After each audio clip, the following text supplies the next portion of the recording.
So I am Kurt Andersen. I'm a writer. I write novels, including my most recent one, Heyday. I occasionally write journalism, and I host the public radio show Studio 360. And I am Susan Orlean. I'm also a writer. I write for the New Yorker. I also write books. I've written a bunch of books, including The Orchid Thief and Bullfighter Checks Her Makeup, and I'm currently working on a biography of the dog actor Rin Tin Tin.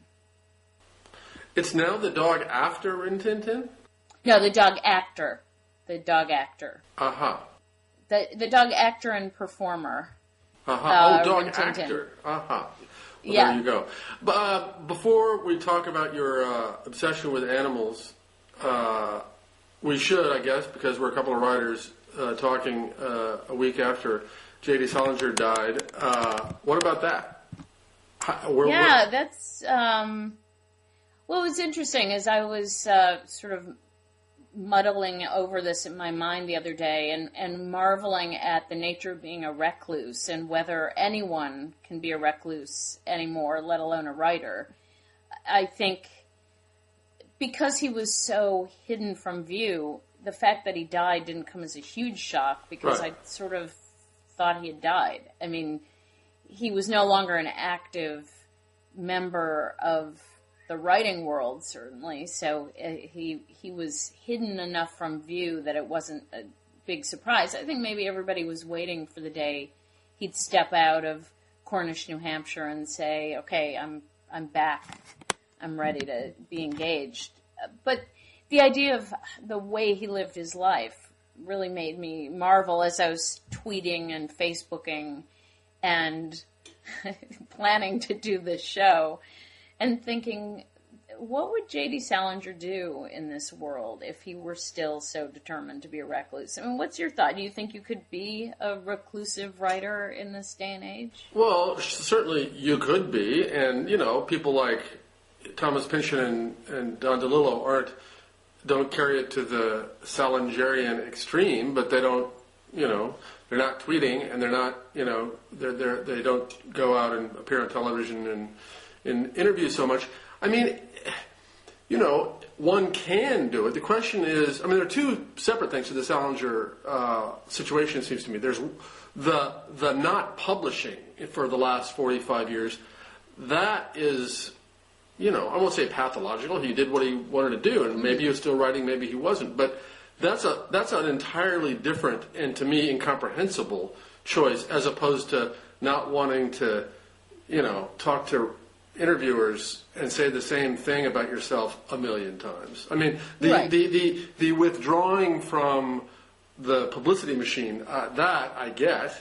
Here we are not doing it, but I do get that, as opposed to not publishing. So those are, in his case, they're kind of conflated into one thing. Right. And it's true. It's certainly, I was thinking about Joseph Mitchell, who sadly also didn't produce work since, 1960 something? The famous New Yorker writer. Yeah, and he was, and actually, of course, his famous piece was about a guy who was supposedly writing the history of the world for how many millions of years, and turned out to be a complete fraud. And, there's a huge loss because he was somebody who you wanted to hear more from, and clearly there's some pathology about being blocked, or in the case of Salinger, who knows? Maybe he wrote every day. That was the rumor about Joseph Mitchell, was that he actually came to the New Yorker every day. I used to see him at the office, which was kind of indescribable if you're a aspiring nonfiction writer and you suddenly see one of these giants, and he was the nicest, most personable guy, so he didn't act like a scary Boo Radley kind of character. He was lovely, but he didn't write, and we're the worse off for it. Good. And you were saying? Well, I get you're absolutely right. I think there are two different things. One is there could be a lot of people who are pathologically unable to write, but are on Twitter and Facebook and doing interviews all the time, but they can't sit down and write for publication. the idea of what will happen to your work in the world we're in now and going forward if you write but you absolutely refuse to engage in the world of getting your work out there. I got an email today from a student at Northwestern in the journalism school, and she said to me, "Oh, could you answer some questions for me about your brand and how you built your brand?" And at first I wanted to write back this angry email saying, "What do you mean my brand? That's absurd." And then I thought, well, but I see where I understand what she's saying, and I think, for better or worse, that's the world we're in. And certainly, I mean, as I said to her, because it actually made me think a lot, is I'm not the most productive writer in the world. So I feel that the brand that I build is the interstitial material between the writing I finally get done, and that it helps keep readers, remembering that I still am out there, even though it takes me a long time between books and between magazine pieces. But would we have ever used the word brand? Not unironically, and it's like so many things that people start saying ironically, and I find myself doing it. You say, you start talking about your brand, the brand called you, and then, you make a choice about whether to write this thing or do that thing, and I found myself, I have to confess, thinking in those terms sometimes. I mean... I definitely do, and I think it's, I think it's wise. Do I wish I had to do it? I don't find most of it unpleasant. I think it's kind of interesting a lot of the time, and I actually like the feeling of having a different way of being aware of the people who read my work. Right. And also controlling it a little more. I'm not so dependent on the magazine or my publisher making that connection for me. I've done some of it myself, and I think there's a great value and a feeling of, I think it makes you feel that you're sort of in charge of your own professional life a lot more than when you're depending on a magazine or a publisher to make that happen for you. Although, don't you feel, I sometimes feel fortunate to be as old as I am, and which is not so different from as old as you are, that we kind of were grandfathered in a way that we were able to, start doing work and being published and getting known a bit and all that at a time when there were just the publishers and the mainstream media, and it was easier to sort of get attention in a certain way when there weren't a million channels and a million ways to do it. And then the trick becomes, right, surviving in this new world. But it seems to me we kind of lucked out to come up, as they say, before in the pre-internet age. I agree. I think that had I begun... it's sort of funny. On one hand, I feel that temperamentally, I am not unsuited to a world where I'm building a brand. I don't find it disturbing, and I think it's kind of fun and interesting, and to me, it's no different from going on a book tour, and actually more pleasant and with a certain, much more... it actually resonates in a more real way than being on a book tour. I feel like I have a conversation going on with a lot of the people who I communicate with through Twitter or whatever different ways I do it, or my website. But I'm glad it wasn't it's enough to get started as a writer without then thinking, okay, God, I've got to also build my website, and I've got to... I feel lucky to have straddled these two worlds and not be terribly uncomfortable in either one. For some reason this morning, I was thinking about one of my huge writing heroes, Joan Didion, who is not a recluse. She is out and about, and But there are certain things she doesn't do. She doesn't write blurbs, for instance. She's not on Twitter. She's not, she's, how old is she? 70-something? 70s. She actually, she doesn't write many blurbs. I can say for a fact that she occasionally writes blurbs. But yes, she is a distinguished, great writer of the old school who doesn't do any of that. And actually, when I started tweeting a year ago, I did worry, and was advised by my wife against it, in the sense, in the brand debasing sense of, oh, you're going to ruin your mystery. And I know what she meant, that, there's this sense that if you're a writer, you should communicate with the world, like the wizard behind the curtain a little bit, or like the shaman in his altar, and not let people, see too much of you as a normal human being making wisecracks day by day. Right. Although it's funny, I actually teach at NYU, and one of the great treats has been rereading some of the pieces that I love the most. And in the course of rereading a Joan Didion piece, a John McPhee piece, I realized that they tell you a lot about who they are.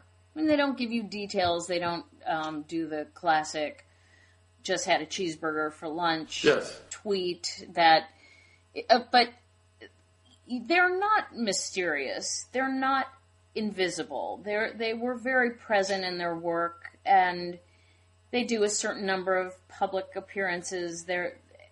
But could you just do that in this world we're in?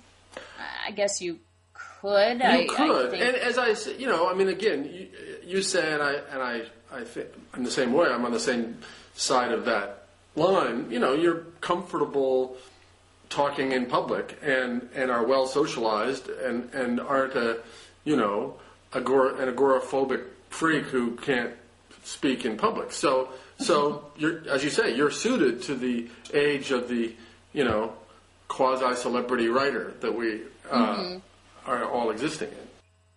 Well, and I will also think it's worth making the distinction between nonfiction and fiction. A nonfiction writer who is quasi-sociopathic in terms of not being able to talk to people is probably going to have a rather hard time as a nonfiction writer.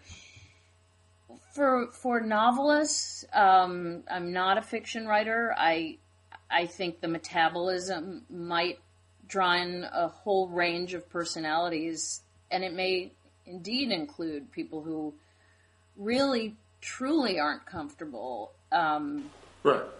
with the day in, day out exposure and the kind of exposure. When I first had a website, and God knows why I even thought of having one, but someone said to me, you probably should have a website. Because it was modern.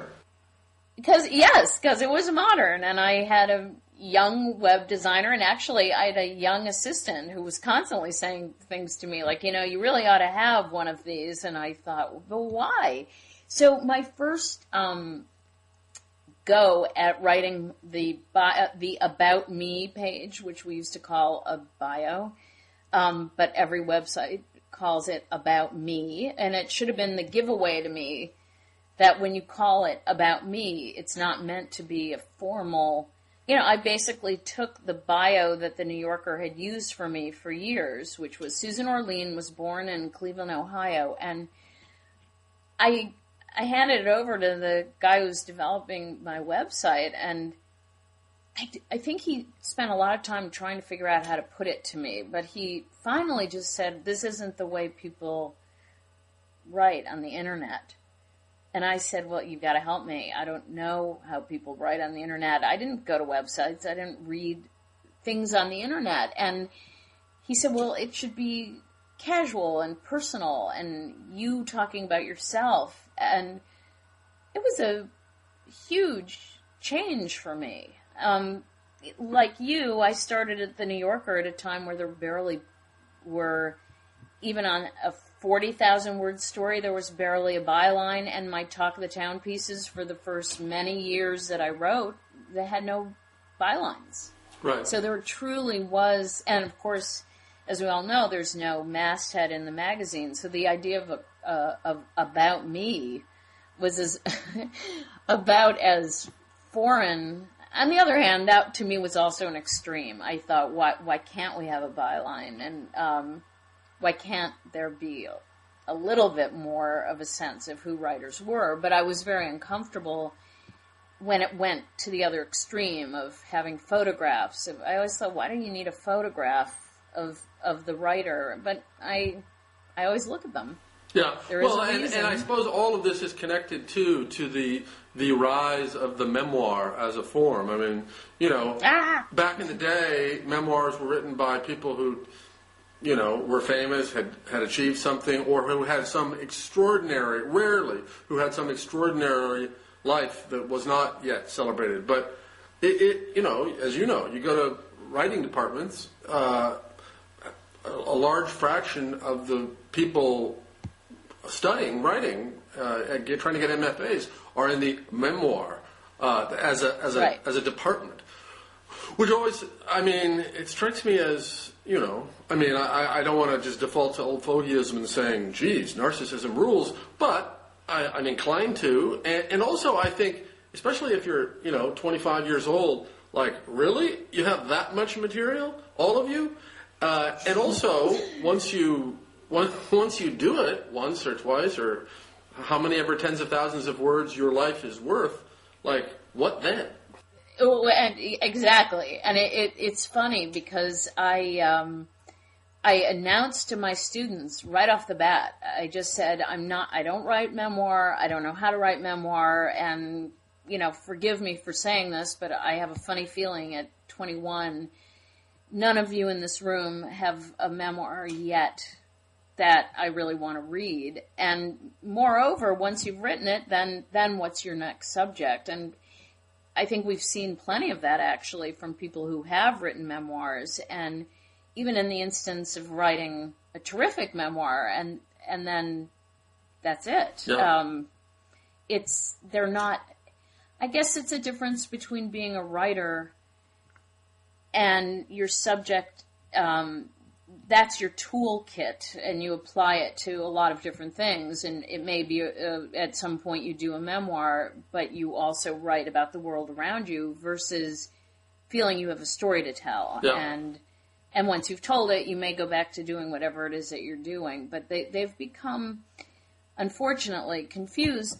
Part of it is when you're 21, that's the thing you know the most, which is your story. Right, your what life. all you know is what it was like growing up in your little piece of the world. Right. I sometimes wonder, you are a far more prolific tweeter than I, but still, even to the degree I do it once or twice a day, or however often I do it, I wonder, over the long run, am I just sort of dribbling away and dripping away kind of either material or writerly brain power? Well, do you know? I've often wondered, and I think it's unanswerable. Are we given X number of words by some divine magical gift, and you're going to use them up one way or the other, or is it just is it actually more of a muscle that you use in a lot of different ways, and you actually get better the more you use it? No, yes, that's right. Right.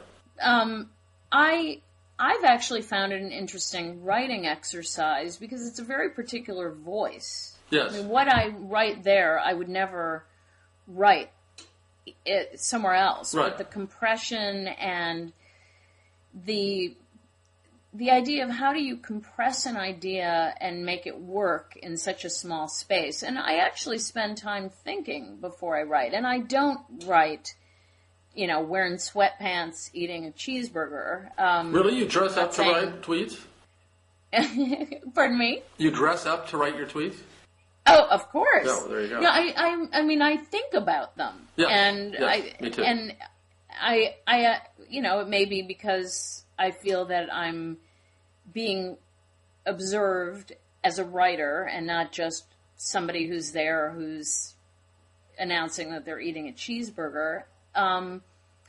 I'm also conscious of every now and again I'll write something and then I'll think that's a little too personal. I don't want it out there in the world, and that's where I'm conscious of thinking, oh, that's right, I have that brand thing that I have to protect, and I don't. In fact, I once wrote, and I hope this doesn't, upset the people who are going to run this podcast, but I once used I won't say it. I used a curse word in a tweet, and I heard back immediately from several people, none of whom I know, but people who happen to follow me on Twitter, saying, I'm kind of shocked that you swore.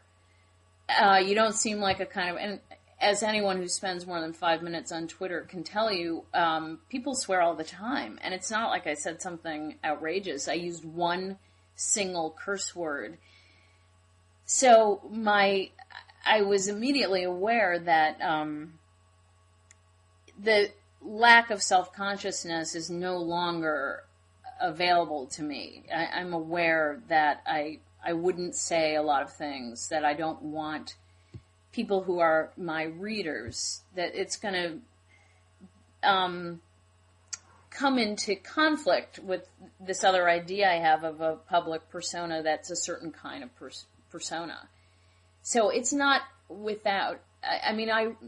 what I'm trying to say in a fumbling way is that I am aware of it as another place I'm writing, and it's not just chit-chat. Right. I'm conscious of it. Does it... But it's funny, especially for, people who have any, public life as a writer or anything else at all, because it's, its nature is conversational, and as though you're just, talking to friends, but you are still broadcasting. And so it's this odd thing of sort of,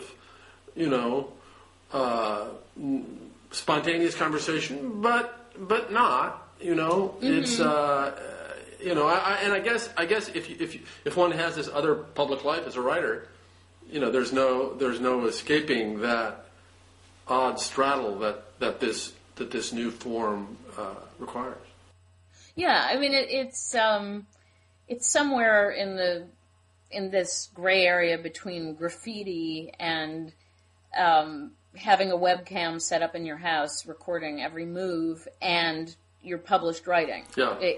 It's somewhere in between. It's a different form, and I don't think that there's an equivalent unless you were hanging out at Speaker's Corner in London a lot and just blabbing, and people would wander by and hear you, and you just said whatever came to mind, which is a little bit of what these forms feel like to me, that it's just this conversation. As far as spending your writerly capital, I wonder if I didn't live where I live, which is some distance from the city. I live basically in the country, and I can go in the course of a day without seeing a whole lot of other people entering Salinger land. I don't know whether I would use these forms of social media as much. I don't think I would have as much time, and I think it probably wouldn't be as much fun for me, because I would actually be interacting with people more. Yeah. I don't confuse the two, but I do think I have a lot of time that I might otherwise be using up chatting with people at the office or friends or just people I run into that I'm not using because of living in a very different kind of environment. Is the fact that you have taken up this rusticated rural country life the last few years what has led you to start spending all your time writing about dogs and mules and chickens? Oh my God, it's so funny. I've never wanted a beat or even felt compelled to have a beat. And I have usually avoided writing anything. I felt like I want every story to be coming from a completely different direction, and I've really resisted, because you know how it's typical. You write a book about orchids, and then people say, hey, how would you like to write a book now about cactus? And I've never wanted to do that, and I've almost always gone from one end of the spectrum to another with subjects. It's also true, though, that you do a story, and in the course of that, you'll hear about a related subject. It's just natural. Yeah. You're writing about chickens, and someone will mention to you some weird story about donkeys, and it's hard to resist. So it's not surprising that you you kind of create a daisy chain of story ideas that are a little bit connected, and about one because of another. Yeah. I'm also more in the animal world now because of living where I live and thinking about animals more because I'm around animals a lot. But I also know that I will absolutely make every effort not to do my next book about animals, I feel this terrible fear of being typecast, but it's also fun to write about animals. Yeah. So it's been kind of hard to resist. I wonder if I were living in the city, if this would have happened. I don't know. I mean, I've written about animals a fair amount before. I just think the confluence of several pieces in a row, plus the fact that I'm doing a book about an animal, has meant it. I'm starting to feel that it's a bit of a box, and I'm already getting a little nervous about it. Susan Orlean, animal writer. Right. You've heard it here. You've heard it here first. No, and of course, the only other time you stumbled into a beat a bit was when you wrote a lot about fashion for a number of years when you were living in the city. Right, and I certainly have interests, and I've often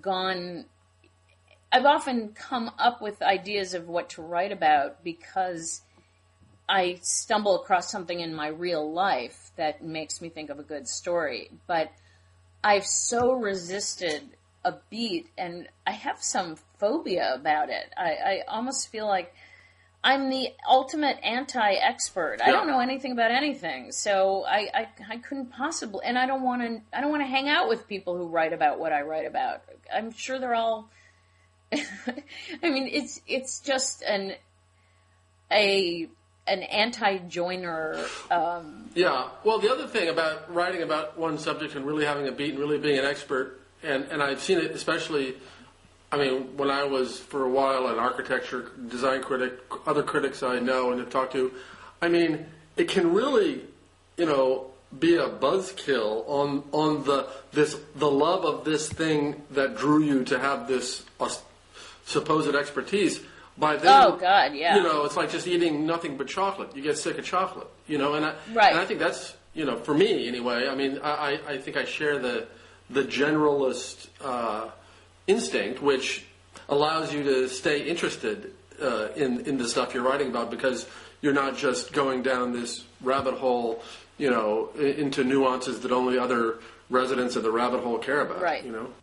When I first started writing, I wrote about the one thing every post-college kid knows about, which was music. And I loved music, and I was a music critic, and I wrote features about music. And then I thought, I'm going to start to hate thinking about music if I do this more. In fact, I went to the extreme of only writing about bands and musicians who I thought were terrible. Huh. Because I didn't want to write about the people who I really loved. I didn't want to know them in that way, and I didn't want to be required to talk about why I cared about them. That's funny. My way to be a critic when I was a critic, and not coincidentally, it corresponded when I was starting and co-editing Spy Magazine, which was antagonistic to the world. All I wrote about, as much as I could, when I was writing about architecture and design, is stuff and designers and architects that I loved. Right. Okay, babe. Sorry, a little visit from a person here. There you go. Apologies. How real world. Yeah. Right. Yeah, no, the kind of last big music piece I did for a long time was I decided I wanted to tour with Bon Jovi. And I remember my editors at Rolling Stone were completely puzzled because they knew that was not anything close to my taste in music. Right.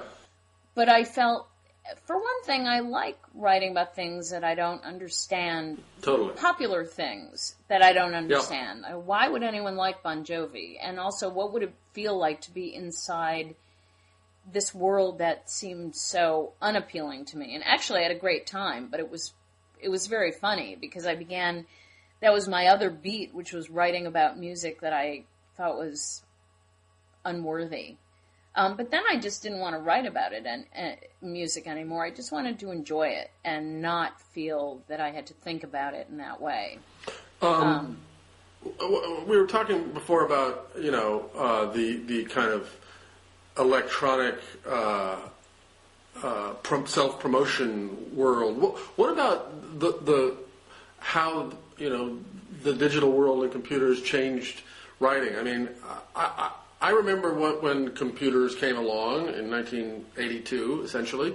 I was in my 20s, just starting out, and as soon as it existed, I was like, okay, this is it. This is a real piece of progress. I'm embracing this, and I'm never turning back. Did you have any resistance, or did you feel as though the right technology had finally arrived just in time for you to be a writer? Yeah, I did. In the beginning, I mean, I love gadgets, and I would be perfectly happy doing nothing all day than trying out electronic gadgets. Mm-hmm. So when computers came along, at first, the ritualistic kind of cutting and pasting with scissors and tape and all of the stuff of working with a typewriter, I thought, well, how can this work? It's going to be, you're going to lose out on all that tactile stuff.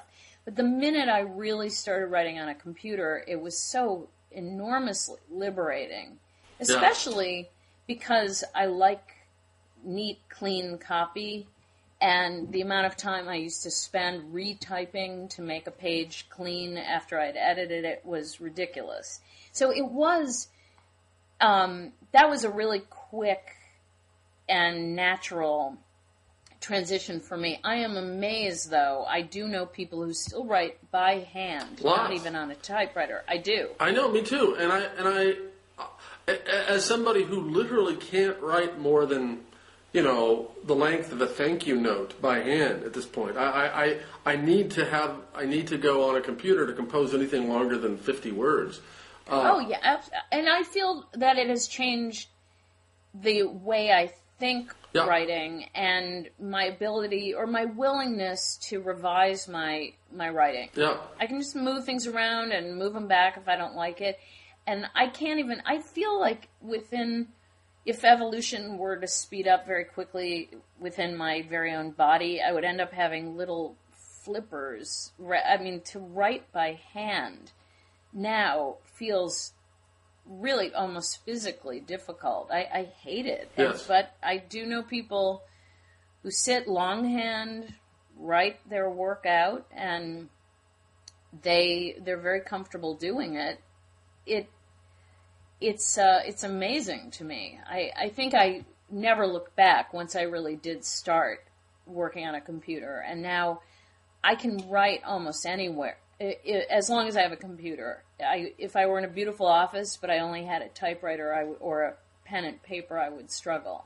Yeah, I have wondered ever since the personal computer age, the word processing age began, how it changes writing. And I have my own notions about my own work, but I would like some brilliant person to report and think through and look at texts and really figure out how in the last, 25 years, the nature of prose has changed. Because it must have, right? I mean, it isn't just, a pen or typewriter replacement. It has to change the nature of writing in a big way. Well, it has to. I mean, it's not the same as going from, I used to write with a pencil and now I write with a pen. Yeah. It's so deeply different, and the ease with which you write, and it seems like it's got to have made a change in just the thought of how you structure things. One thing I find vexing about it, though, is that you only see a limited amount of real estate at a time. Yes. And I think that it wouldn't surprise me if a very smart person who can analyze the way it's affected writing would find that there's something structurally that has been lost. And I feel when I'm writing, I have to print things out because I get lost. I don't remember the shape of a piece. And that's definitely the effect of writing on a computer. And no matter how, you can make 4 pages come up on your screen, but unless you had a gigantic monitor, I don't think you could really read them very well. And that's a big change. That's a huge difference. And I'm sort of willing to just pay for a lot of paper and print out. I always print out, and I print out a lot while I'm working because I'm just not comfortable not seeing things in concrete. And you would actually ask the question of why does it read differently? Yeah, no, because beyond the kind of larger, relatively macro issues of seeing a bunch of pages easily and getting a sense of the architecture and bigger real estate of what you're writing, I find when I print something out, I think, okay, I've looked at it on a screen for hours and hours, days and days. Seems fine to me. Then I print it out, and I make changes if not every sentence, certainly every paragraph, sometimes big changes, because I see things. Yeah. I see things in printouts I don't see on the screen. Now, what is that? Is that a function of the technology, of my age, or what? I've had the same experience, and sometimes when I've done what I think is the final edit on a piece on the computer, and then I think, I'll just print it out one more time. And I never go without seeing something else that still needed to be changed. Yeah. And sometimes I'm shocked, and I think, how did I not see this on the page? There's got to be, I in my completely uneducated way, have a great belief in the science of neurolinguistics and the fact that there are things about the way your brain works as a piece of meat that are significant. It's not all wifty and artistic. There are things that happen, your brain relates to things in a different way. Reading a screen versus reading a piece of paper, there's got to be something that happens, and it seems like it's neurochemical rather than, I just pay attention more. It's something else. It looks different. It feels different looking at it on a piece of paper. Yeah. Maybe the message that's deeply subliminal is that this is the real deal. It's now concrete on paper. That's part of it. And my question is that it? Or as you say, is there something more profound and, neurobiological about the nature of words seen on a screen and those seen on paper? I don't know. But, somebody should get a grant to do this research. Right. Well, the way we get information, all that anybody has talked about, it seems, for the past couple of weeks, is the whole issue of ebooks and yes. The iPad. Media, is it gravitating without any hope of change to being on the web, newspapers, magazines, and I observe how differently I read when I'm reading things online than reading, say, a newspaper. It's just different. I don't think there's any stopping it. I think that's where we're heading, for better and for worse. Yes. But it will be different. I'm amazed at how different it is, and how it's almost as if the habit was always there. This new style of reading was always there in me, and now it's being played out with this new form of reading. Well, even beyond the, there's not this one newspaper or magazine whose editors are saying, here, all of this stuff is worthwhile, and then you read some of it and you don't, but you flip through every page. There's that difference, which, has its own negative aspects. But I actually feel, and maybe this is connected to this earlier thing we were talking about of doing one's writing on the screen versus on paper. I find when I'm reading on a screen, reading an article on a screen, it's as though the magnetic attraction between my eyes and the page and the words is less. I can leave it more quickly and click Absolutely. beyond. Whereas if I'm reading a printed thing in a magazine page or a book page or a newspaper, it's harder for me in some mental way to turn the page or leave it. Do you know? I mean, it's right. Somehow the screen electronics enable or encourage my sense of fibbity-jibbityness and unsticks me from prose. Oh, it's I don't know that this is the real definition when they talk about stickiness versus non-stickiness, but my patience, and even reading in a comfortable place, sitting with good lighting, and I'm reading on a nice big screen, there is absolutely, I have no question that the amount of time I'm willing to sit and read does not compare in any way to what I do with a book, a newspaper, a magazine. Yeah. It doesn't. And it's even prettier reading it on screen. So it's not that it looks better on a piece of paper. It doesn't. It's as though your eyes and brain are being commanded differently. Do you know? I feel speedy when I'm reading on a screen. Yeah. I feel like this little sense of hyperness Yes. that... And I read the New York Times online, not by choice, but because where we live, we can't get home delivery. So we used to go to the store every day to buy the paper, and by the time we would get to the store and buy the paper, it was kind of old. And that's an environmentally unsound act, anyway. Right. I mean, driving to the store, it was, and honestly, sometimes it was later in the day, and it just didn't make sense. Yeah. So I started reading online, which I kind of did it kicking and screaming, and I know if I got home delivery, I would still be getting the paper. But I would sit and read the paper, definitely on Sundays. It was a couple hours of lounging with the paper. I never do that. Right. I never do it. I don't want to sit physically with a computer that much, but I feel like it's making me go faster. I read the first part of a story and then go on, even if I'm interested in it. And I don't understand it. It's something about the form.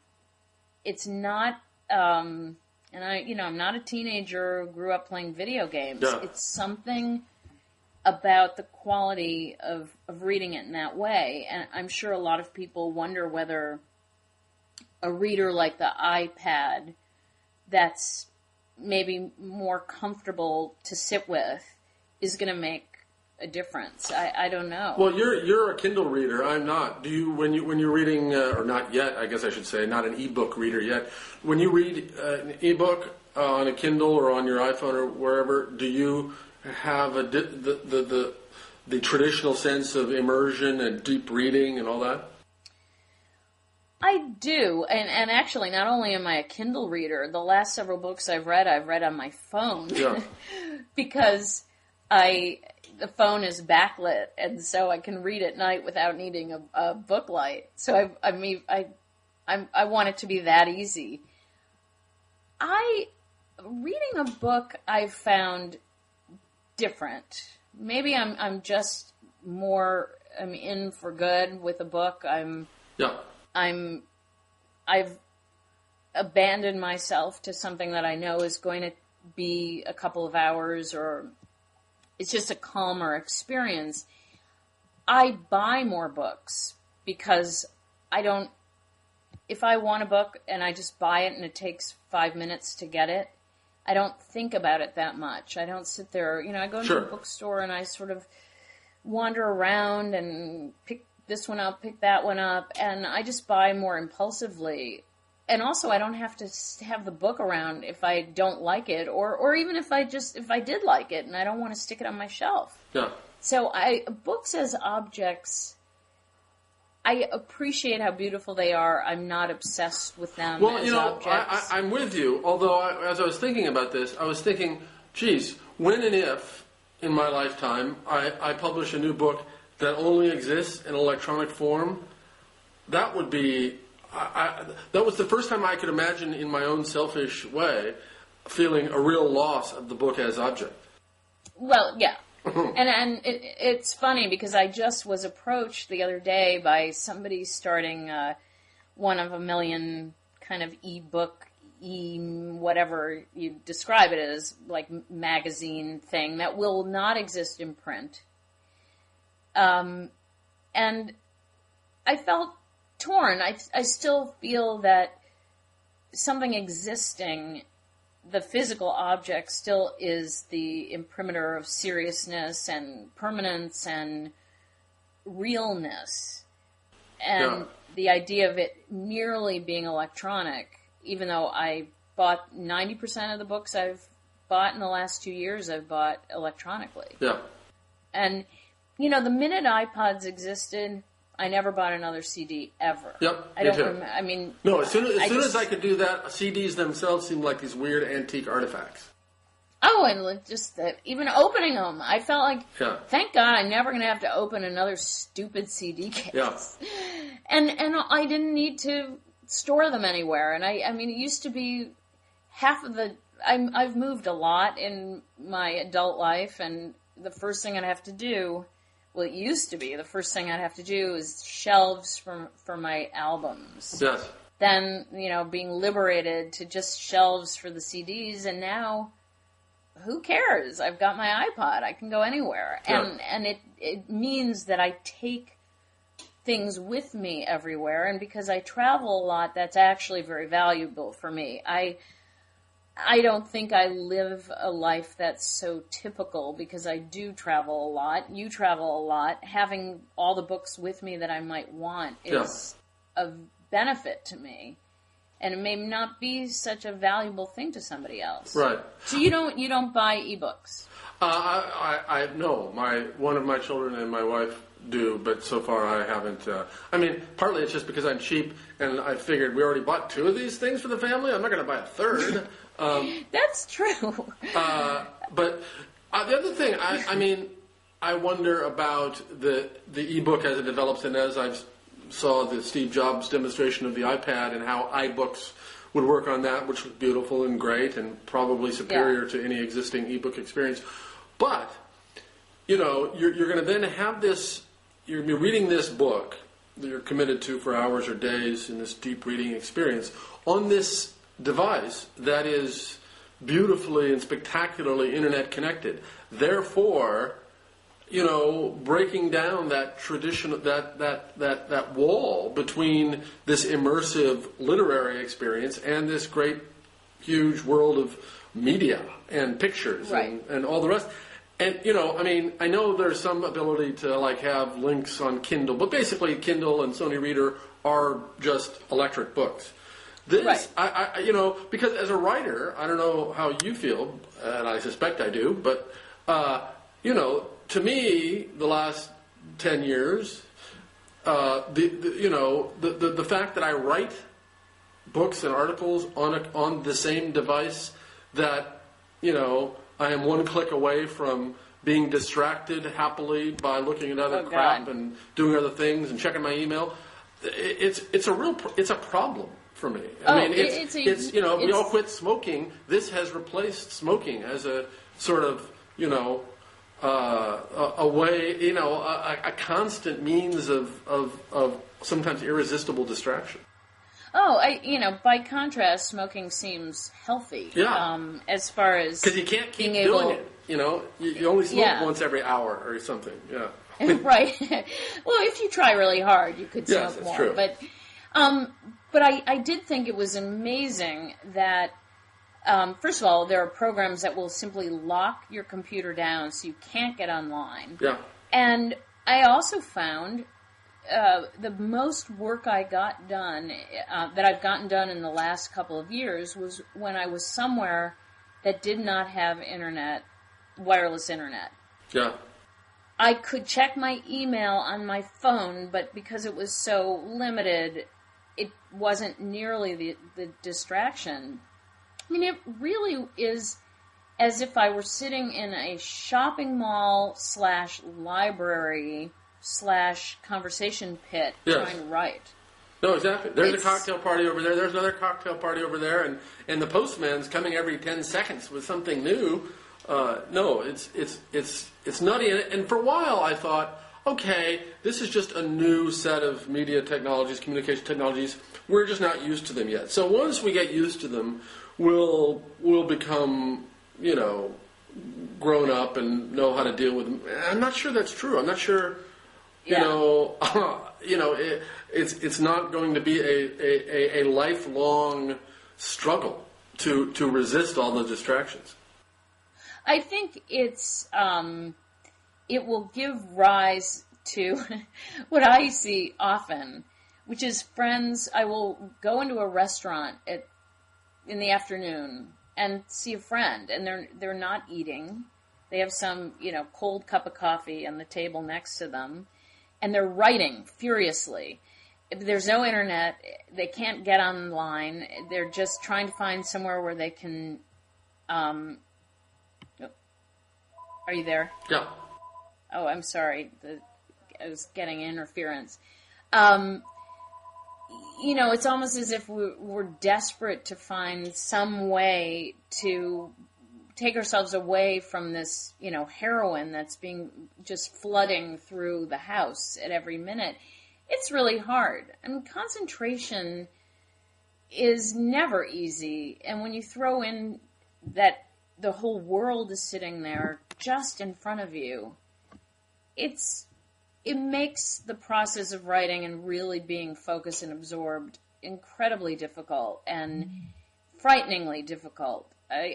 Now it's almost a converse thing happens when I've gone for 2 hours writing and suddenly look up and go, wow, I haven't checked my email. I haven't searched for anything.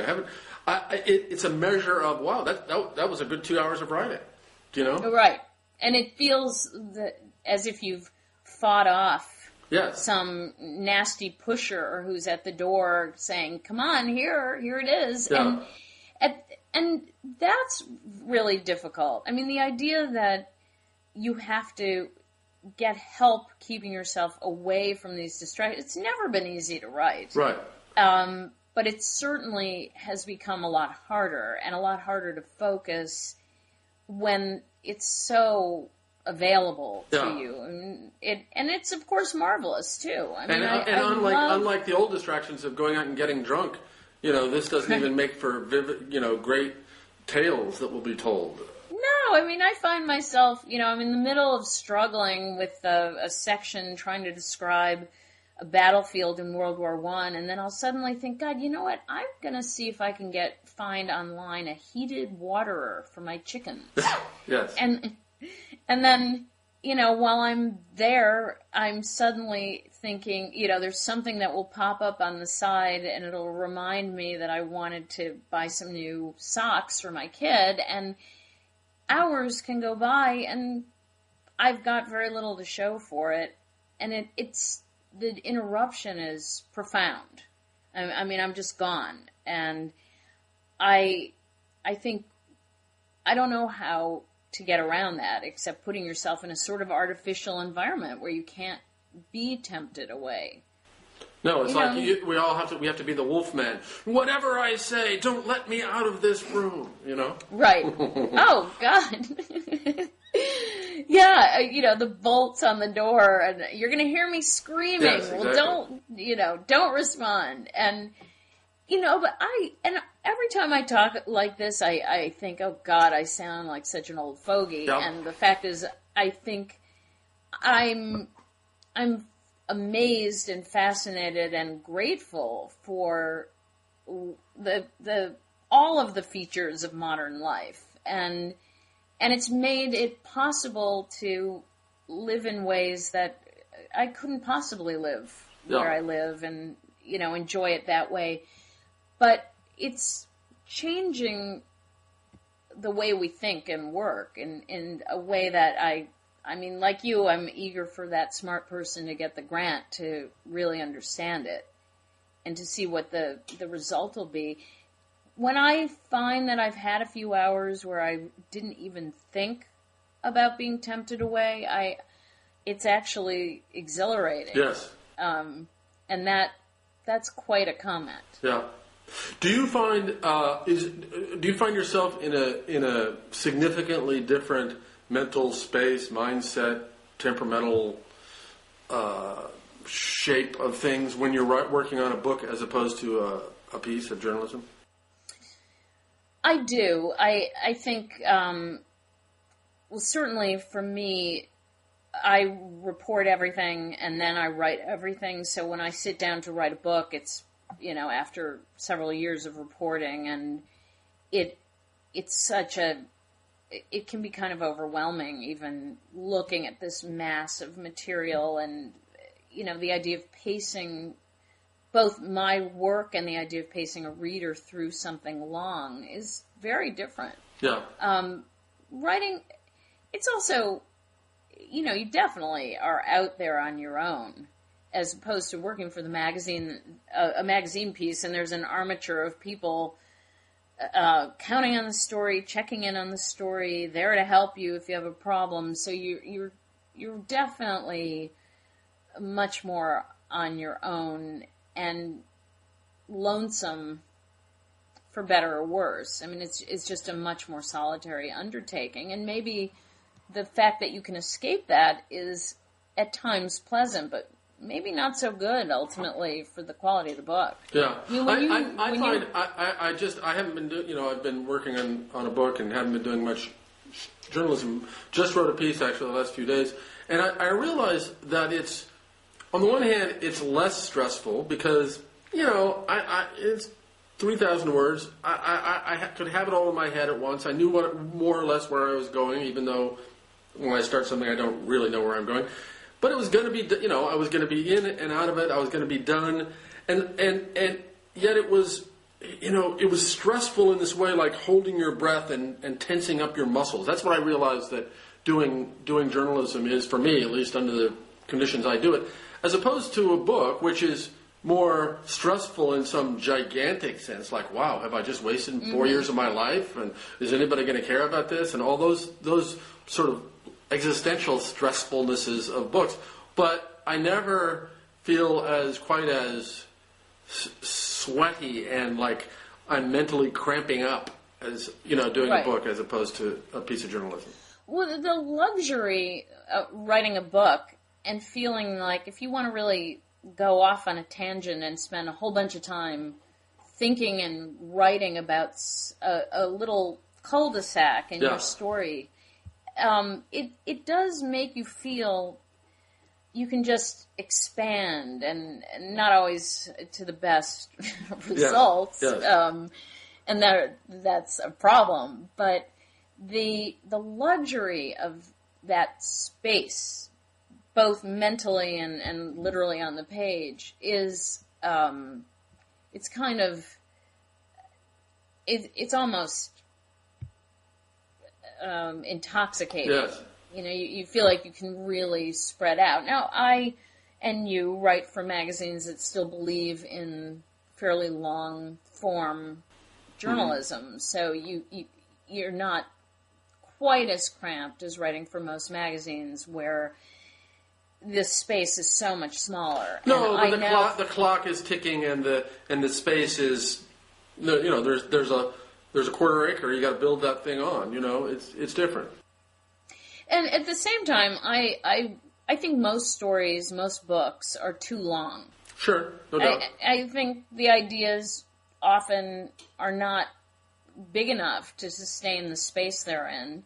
And the fact that books seem to get bigger and bigger was not necessarily a good thing. I think there's so many books that would be great at 80,000 words, and instead they're 180,000 words, and they're not, they shouldn't be. Yes. But there's no market for an 80,000 word book, and publishers don't like it because people don't want to pay $25 for something that's this thin. So there's this funny tail chasing when it comes to size, much the way with magazines, because they pay by the word.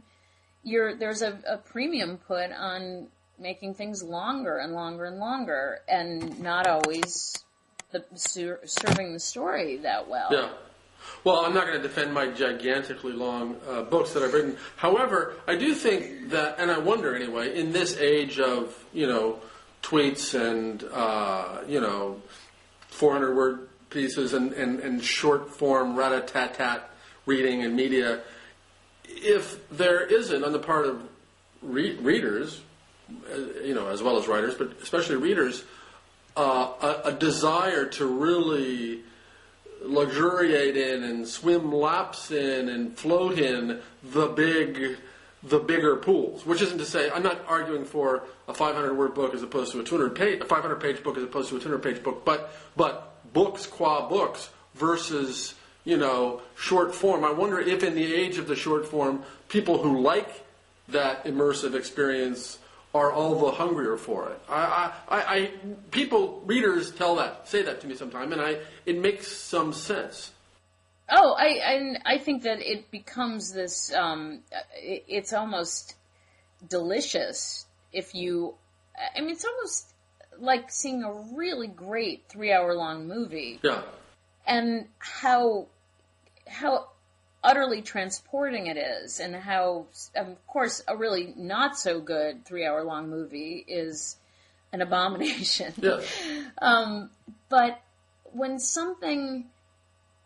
the pleasure of something long and leisurely maybe is heightened now that we're more accustomed to things being shorter. Magazines, there aren't, how many magazines run long pieces? I mean, the New Yorker, the Atlantic, the Times, Sunday Magazine. Vanity Fair.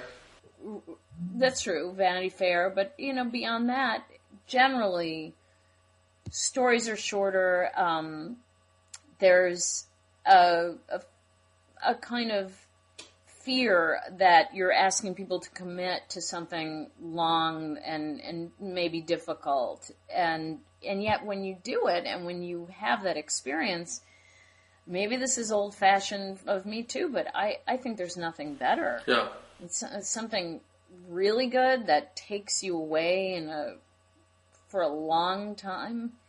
I actually find it one of the compliment that I enjoy and also feel kind of conflicted about is when people say to me often, "Oh, I wish your story had been longer." Yeah. And I think it's a compliment because I assume it means they were still interested. But it's a fear that no matter what, I think, well, was it rushed? Did I rush it because that's the way everything feels now? Is you've got to make your point, be done, move it along, and there's a premium placed even in the New Yorker in writing a story that's a good length that can fit comfortably in the magazine, and maybe we're selling ourselves short by not appreciating it. Do you write too long? Is a typical draft that you turn in at length or 50% longer than it needs to be? It's at length. I mean, really? I know. I can't quite explain it, but I've written a lot of stories that are about 4,000 words, which for the New Yorker is a pretty compact piece. And I guess I always feel that either it should be 4,000 or 8,000. I don't want another 1,000 words. I want a lot more. Yeah. Or that's an okay size. Though, like anybody who has any self-doubt, there's always part of me that thinks, well, if I were really an important writer, I would I would be writing the 10,000, 20,000 word pieces in the New Yorker, except there aren't all that many of those anymore either. And then you start thinking, well, if I'm going to write 20,000, why not just make it a book? Yeah. I'll have it be one of those short books. Do you always write long? I do. Pretty much. I mean, whatever. Well, on the one hand, when people ask me to write things, I always want or not always, but generally I say, oh, I want the assigned length to be shorter, just like, well, that'll be easier to do. And then, of course, in the end, I would say every piece of journalism I turn in is at least between a third and a half again longer than it can be. And really? So and then Wow. when you get into that habit, then that just becomes part of the process. Part of the process is having somebody else read it and respond to it, and then doing, a final shaping and having that kind of, forced outside pressure consultation to decide, which of your babies should be killed. Right, right. Yeah, I'm sort of amazed at, as I've confessed on Twitter, among other places, I do word count obsessively. Yeah. And this is exactly, what could be more a perfect example of working on a computer and what it does and doesn't do for you. I mean, obsessively. And it's because before I begin a piece, I think 5,000 words. I can't write 5,000 words. That's just so many words. And right. If I write and I count and I see I've done 300 words, I think, I only have to do that 20 more times. Right. Well, my math is wrong. But it's exactly the psychology that I used when I was running a lot and I was training for the marathon. And I'd think, oh, God, I have to run 12 miles today? And I would run and look at my watch, and I think, well, I've already run 1 minute. I mean, that's almost, if I did that, 500 more times, I'd be done. Yeah. So I end up chewing it off in little bits, but Do you do that? Always, and you do that as you're working on a book as well? Oh, it's a little different, but I continue, I'm always counting the words and thinking, well, this is almost enough for a book. Yeah, I mean, gosh, I've already got, one chapter, so I only have to do 9 more. Yeah. And it's a little bit of I think it's the psychology that I think controls everything in the world, the sort of AA thinking, which is break everything down into a little teeny manageable one day task. at a time, yes. Yeah, and I think it actually works. I think it's just the way your brain can handle tasks that are big and terrifying, intimidating, and unmanageable. Yeah.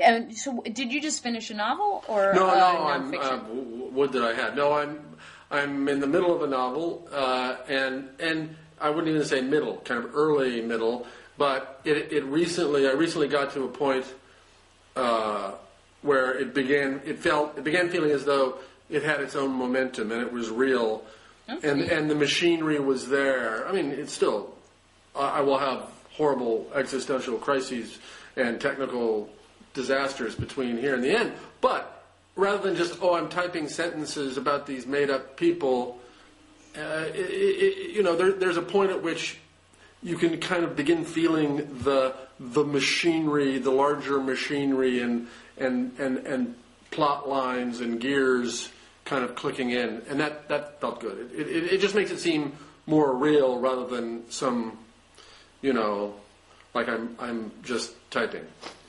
Playing dress up. I just finished I took a break. I wrote an article for New York Magazine, and it was, it did feel like a break, because rather than this thing that I have, another 10 months of work on, it was appealing to just, even though I've been trying to turn down every journalistic assignment, I thought, I'm interested in this thing, and I'll do it. And it worked out that way of like, whoa, I started and finished something in a week. How great. Yeah. Yeah.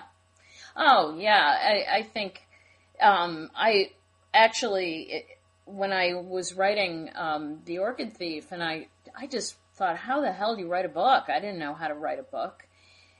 And my editor said to me, well, just give yourself a daily quota every day of, 800 words. And I started treating myself as a factory. I would punch in the morning. If I finished 800 words by noon, I'd say, well, I can either maybe do a little more, or I'm just going to take the rest of the day off.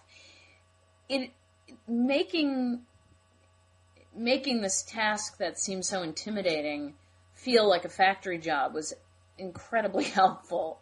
And I was really tough if I didn't meet my quota, and I actually raised my quota at some point because it was getting to be too easy. I sat there till I got it done, and it seemed ridiculous to friends who were observing me when I'd say, I can't come to dinner. I didn't do my 1,000 words, but it made it manageable in a practical but also in an emotional way, that it was a job. I had to do my job, and when I got done, I could punch out and have the rest of the day to myself. Totally. No, and I'm not a obsessive manic electronic word counter, but there's a point at when I've written, for an X number of months and X tens of thousands of words, and it feels okay. I now have a real production quota that I've met, and I can say, okay, that comes out to 620 words a day, and then in a general way, I can say, okay, in another 130 days, I can have a draft done. So that's what I agree with you, that this sort of that there is a kind of comforting comprehensibility about that kind of just treating it like you're a factory worker. Yeah, and the idea that I could say, if I keep up this pace, I will be done by such and such a date, rather than looking into the maw of this, completely intimidating and rather overwhelming prospect that I'm sitting here and I'm going to have a book. I mean, how does that happen? Instead, it was just, I'm doing my little job. And one thing I've discovered, and this is through being engaged in social media and sort of meeting people, is the number of people in this world who want to write, who write after work. They come home from their jobs, whatever their job is, and they write. And I find it really heartening. Yeah. I think the idea that people with jobs that certainly take a lot of energy and time still come home and spend some of their spare time writing because they really want to be a writer, I think that's kind of wonderful. No, on my radio show, Studio 360, last week, I interviewed this woman, Rebecca Stead, who was a lawyer, public defender. That's what she was. But she, at a certain age in her 30s, she decided, I've always liked books. I'm going to try writing books for, young adult books. She did. She finished one. She published it. Her second one just won the Newbery Award. I mean, so... Oh, wow. That's great. It's wonderful when the thousands of people who aren't going to publish or win Newbery Awards, right? But, some fraction of them are just following their bliss and their dreams will come true. Speaking of reaching an end of a book, I'm reliably informed, reached the end of our conversation here. Oh, well, it's been a pleasure, and really a pleasure, and sorry for the little technical glitches and the brief visit from my little boy, but otherwise, all the other living creatures in the house I managed to keep out, so that's Excellent. Not bad. Well, say hello to the chickens. I will. Good. Talk to you soon. See you Thanks. soon. Bye. Bye-bye.